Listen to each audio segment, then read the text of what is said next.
we have a minute after, so we'll go ahead and get started. Good evening, brothers, to the Grand Lodge webinar series. This evening we will be going through the Junior Warden section of the Build a Better Beehive. As we have talked about before, these are not tiled meetings, so please govern yourselves accordingly. We will be, the session is being recorded, so it will be posted on the Grand Lodge website later on. Please keep yourself on mute during the presentation. If you do need to unmute temporarily, just use the space bar. It allows you to mute and then it automatically remutes. Ask any questions via chat during the session. We'll cover them at the end.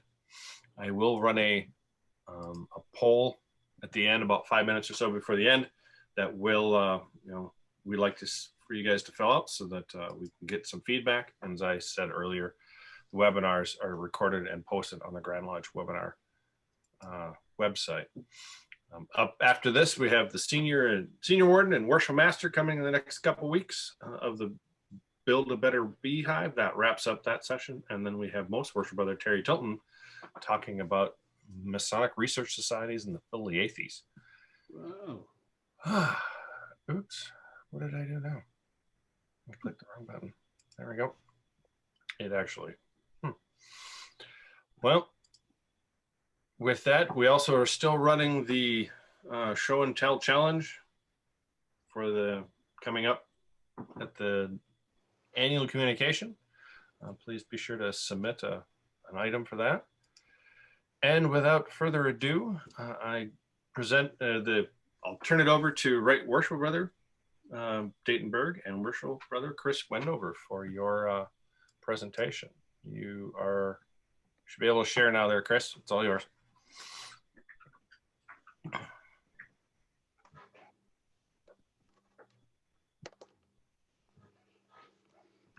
Good evening, brothers. I am Right Worshipful Brother Dayton Berg, and I am the Junior Grand Warden. Also presenting this evening is Worshipful Brother Chris Wendover, District Representative of District 37. Thank you for joining us this evening. We would like to start by drawing your attention to the wheel located on the screen. The outer ring will represent those tenets of our fraternity. The spoke, each officer of the lodge and our lodge brothers should be at the center. Our goal is to give you an overview of your duties as a junior warden of your lodge and what resources are available. I want to apologize. I don't have the strength to go video this evening. I was hoping I would have it, but they ran into a splicing problem. So please excuse me for not being on the screen. Chris? The better to observe the time, to call the craft from labor to refreshment, to superintend them during the hours thereof. See that they do not convert the purposes of refreshment into intemperance and excess, to call them on again in due season, that the worshipful master may have pleasure and the craft profit thereby. Anybody that sat in the lodge for a while knows there's more to this than that, but that's just a little draw your attention like you would hear at the beginning of the lodge opening. Installation instructions. The plumb admonishes us to walk uprightly in our several stations, to hold the scale of virtue in equal poise, to observe the just medium between intemperance and pleasure, and make our passions and prejudice coincide with the line of duty. To you is committed the superintendent of the craft during refreshment. It is, therefore, indispensably necessary that you should be temperate and discreet in the indulgence of your own inclinations, and be carefully observed that none of the craft be suffered to convert the purposes of refreshment into intemperate excess. I would add a comment there, not only at refreshment, but all times as Masons. Be temperate and discreet. The duties of the Junior Warden. Please remember, this is the first position the craft elects the officer. What an honor. To be temperate and discreet in the indulgence of your own inclination. In your actions in the lodge and outside of the law, act like a Mason. Regular and punctual attendance. You cannot expect the members to be on time if you are not yourself. Masters and brothers are expecting you to be there. Nothing's worse than having a master having to ask someone to fill in the position. If you know you cannot be at the meeting, find a replacement and notify the master. Brothers are more than willing to help, but they want to be prepared to fill your position as there is a speaking part. Be an active participant. The masters counting on you all at the meeting. Degrees, events, schools of instruction, officers of meetings. And again, leading by example. Use the lodge bylaws and the Minnesota Masonic Code to help you understand your duties. We are just touching on the duties this evening. At the end, you'll see some references. I highly suggest you take the time and research. Begin planning your year as master. What goals would you like to see in place by your year as master? One of the best resources you can use is the Lodge Leadership Management. On the Grand Lodge website, it's the Warden's Notebook. You may recall it as the old Warden's Notebook. This was revised in 2018. It'll help you not only as a junior warden, a senior warden, and into your master year. It's just a good guideline. I highly recommend it. Begin prospecting for your appointment. This is a very big task. Talk with brothers. See who may have interest in being in the progressive line. And once you've made your decision, you are responsible for the mentoring of this brother from the time he's a junior steward till he's a past master and further on in life. He's your responsibility. It is. I will tell you what my Masonic father told me. He said, and that was Most Worshipful Brother Bob Darling. He said, Dayton, I'm not going to tell you how or who to appoint. All I want to make sure is that they just make sure they will look out for the Grand Lodge and the craft. That's the biggest thing. Be the example. If you follow the duties laid out by Minnesota Masonic Code and by your lodge bylaws, you have the tools to lead by example. I thought of something that slipped. I'm sorry. What your duties of the junior warden in the lodge? We need to understand that at some point in time, you will end up sitting in the east, right? Masonic Code says that you preside in the east in the absence of the master. And generally, the senior warden will probably be missing at that time. However, this is something that is required for you to know. So it would behoove you to know how to open a lodge, follow an agenda. In addition to, it is strongly encouraged that you sit in the east for a degree, either the entered apprentice degree or fellowcraft degree. Guide and assist the stewards. Help them with budgeting, meals, and event planning. They sit directly in front of you in the lodge. Always take the time to whisper good counsel.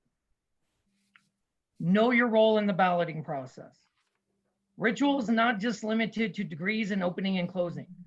There is a process on how you report to the master when he asks, how goes the ballot? You can find this in the Minnesota manual, as long as other things that are required of you, such as your charge, acting, degree director for the apprentice and fellowcraft degree. Handle Masonic misconduct issues. This is clearly spelled out in Masonic Code. Acquire a digital copy of the Masonic Code and Control F. Type in Junior Warden, and you will find exactly what this process is and how you are involved in it.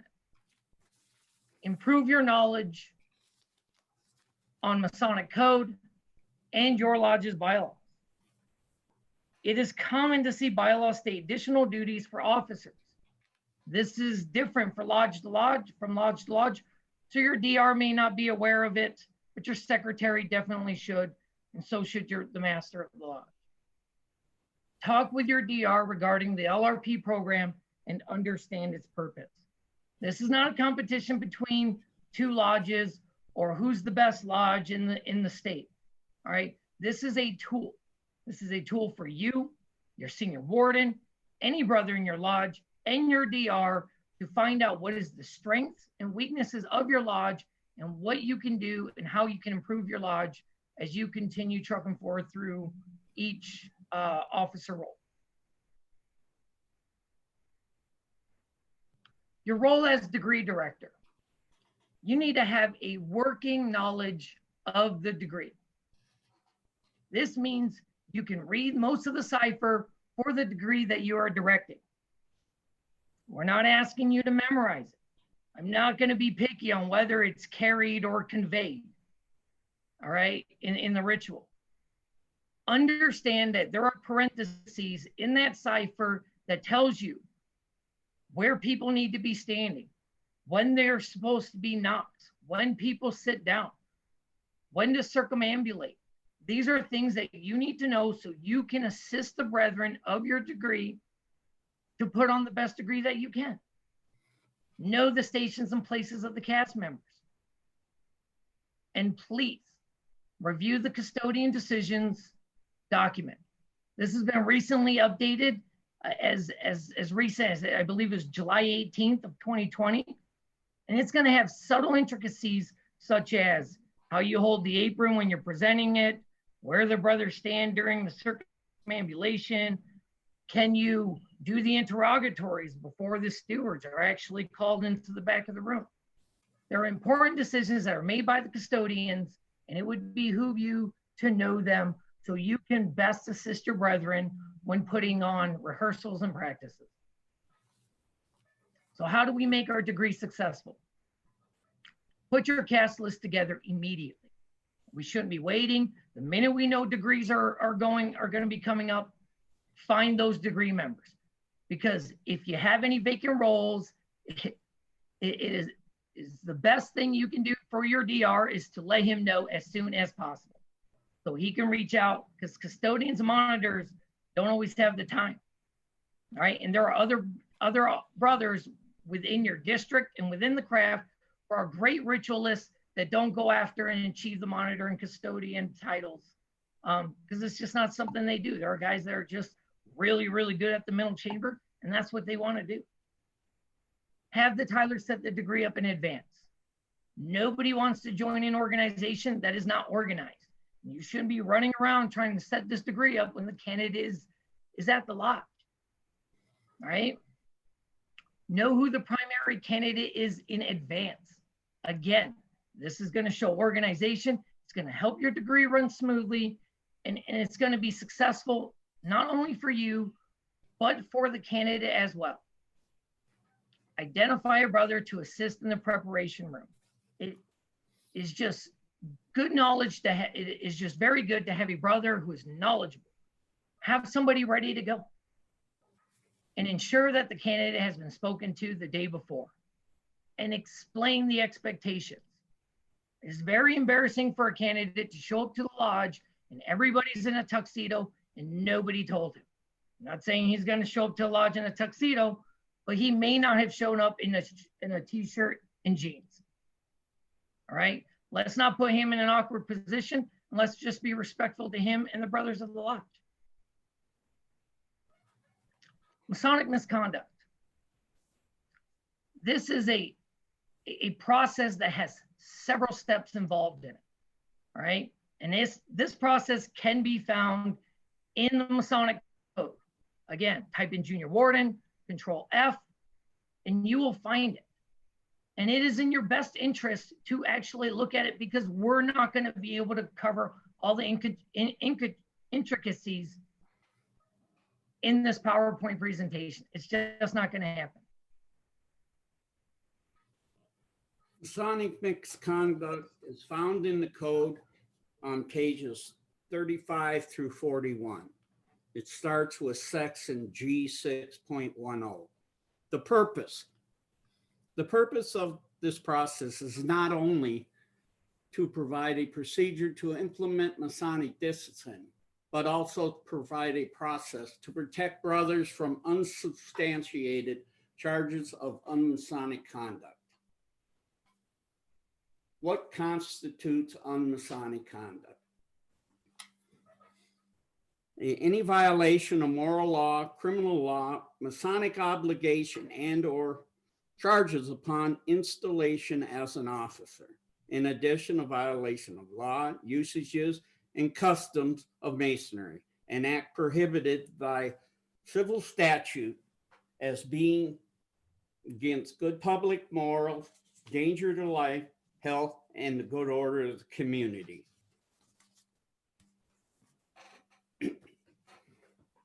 Hearing process. The Junior Warden requests charges through the Grand Secretary after his investigation to the Grand Master. The Grand Master is informed.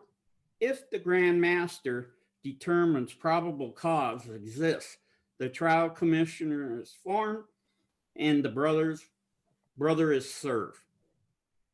The panel is formed. The panel hears and determines the case, judges the facts, evidence, after which they give their recommendation to the Grand Master. The trial commission consists of three past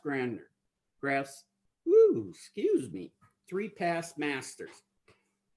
Whenever possible, one be an attorney of law.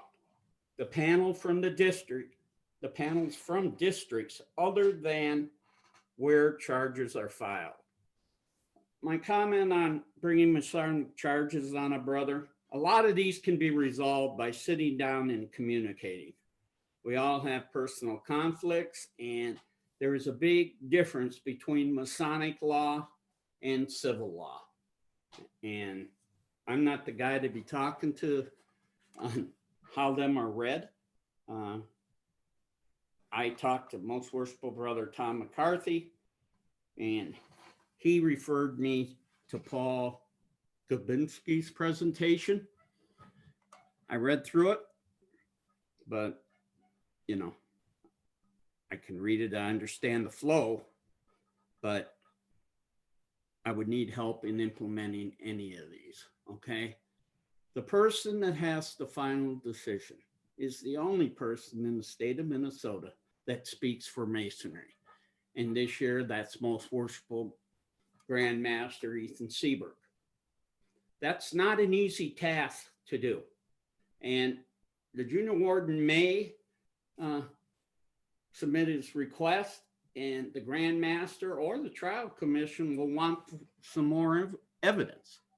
You know, the Grand Master can determine to move forward or make the decision there's not enough facts to move forward, but that's his decision and his alone.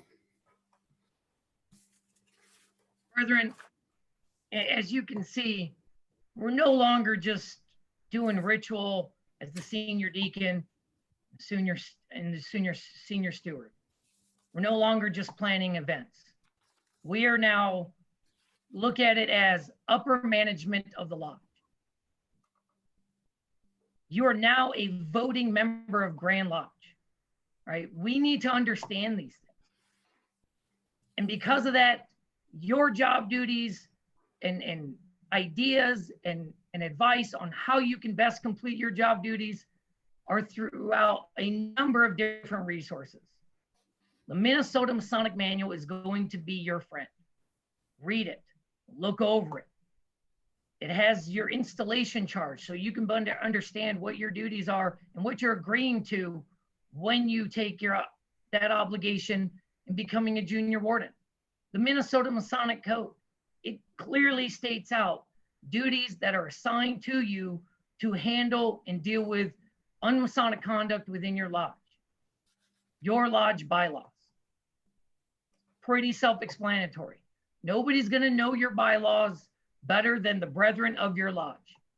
And there are just certain things that are in those bylaws that you may or may not have to do, or what the lodge does and does not request of you. The Grand Lodge Leadership Thumb Drive is a great resource. If you have not gotten one, or received one, we may have a few left. Reach out to us and we will try and get that out to you. If not, I'll send the whole file, the whole thumb drive to you over Yahoo, zip it, and just get it to you over email. The Masters and Wardens Handbook. This is listed as the Warden's Notebook 2018 PDF, and it can be found on the Grand Lodge website. This is going to give you a detailed explanation on recommendations for you to be successful as Senior Warden and as Master of your Lodge. It gives you outlines for degree directing, castment lists. It gives you budgeting tools. It is all encompassing. And I would highly recommend that you get a hold of this PDF and look at it. Masonic discipline under the Masonic Code. Again, unmasonic charges, unmasonic conduct is a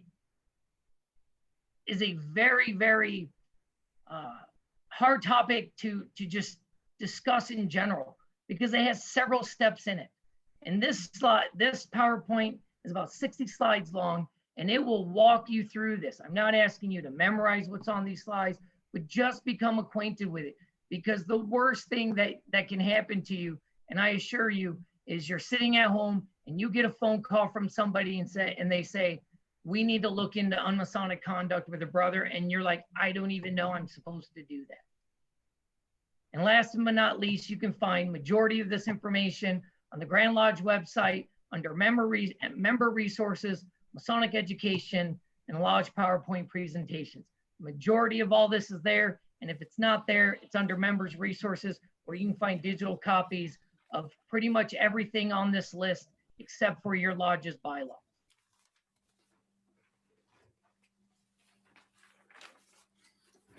As you see from the wheel on the left, within the Junior Warden spoke is truth, ritual, charity, and fellowship. The brother in the center. These are key things that the Junior Warden, as he's starting up the line of upper management, as Chris put it, you got to understand. And one thing I would add, we're telling you, you need to know this, you need to know that, but a lot of this will depend on the cosmetic of your lodge. A lodge like somebody in Northwest, small town, they may have different duties for the Junior Warden, and that will come out of their bylaws or the master's will and pleasure. So even though we touched on some of these things and the code touches on it, it could be different just on the location and the brothers within that area. I would like to thank everybody for coming. It's been an experience putting this together with Worshipful Brother Chris Windover. He's quite a guy, I'll tell you that. And I enjoyed it, and I want to thank him. And I want to thank the leadership committee for bringing this to the forefront. Build a Better Beehive. What a program. It was a home run, in my opinion, from the leadership committee. We did something during the pandemic that caused education and thought to keep us going forward through the remainder of this year and years to come.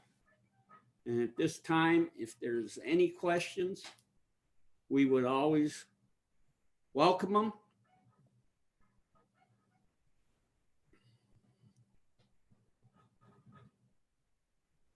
Cool. So thank you, Right Worshipful Brother and Worshipful Brother, a great presentation. There's the presentation that Chris had referred to with 60 some slides. I'm having a little technical difficulty tonight with computers. And if you do not receive it, please reach out to us at the Grand Lodge Leadership email, and we'll be sure to get that out. And we'll work with Right Worshipful Brother Keith Ryerson to get that added into a resource as well on our Grand Lodge website, brothers.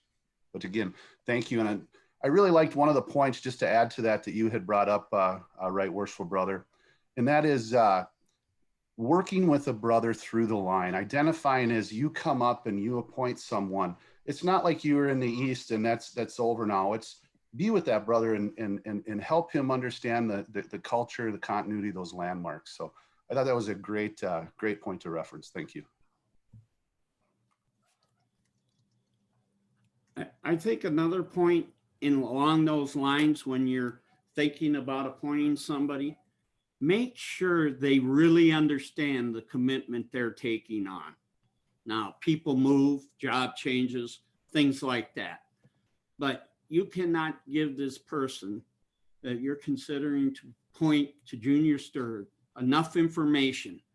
And he can see, he's been around the lodge long enough, hopefully, that he sees what each person does. But there's a lot of stuff in the background, as all masters will agree to. Once you become master, you hear things you've never heard before. And it just happens. And it's quite an education, actually. Isn't it, most worshipful? Again, thank everybody. Do we have questions, Shannon? I can't see. All right, Worshipful, I don't have any questions listed on the chat to bring up at this point. Okay. So unless somebody has something everybody else to do, I'm going to put the poll up real quick so everyone has that. And then we will wrap it up. As we saw, oops, we'll go back again. As we were looking here, the upcoming schedule, we have the Senior Warden and the Worship Master as for the Build a Better Beehive series, and some other new sessions coming up in February. If you don't have any other questions, please, I'm going to stop the recording and